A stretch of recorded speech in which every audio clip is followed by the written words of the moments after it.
Kaixo lagunok, gu Izurde gelakoak gara eta goazeneko zenbat min abestia abestu eta dantzatu egingo dizuegu. Zenbat min abestia Kenzazpiko taldearena.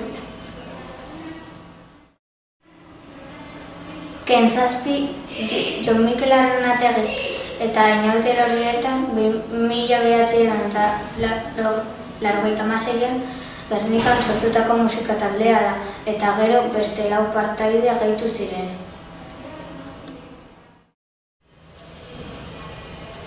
Bi eta bat aurrerapen abestia kaleratu zuten. Beraren abesti famatuenak Ilargia, Zapalduen olerkia, Itsasoa gara, Haizea eta Bihotza dira.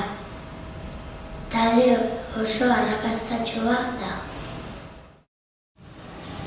Kenzazpiko musika mota rocka da. Orain dantzatuko dizuegu, espero dugu gustatzea.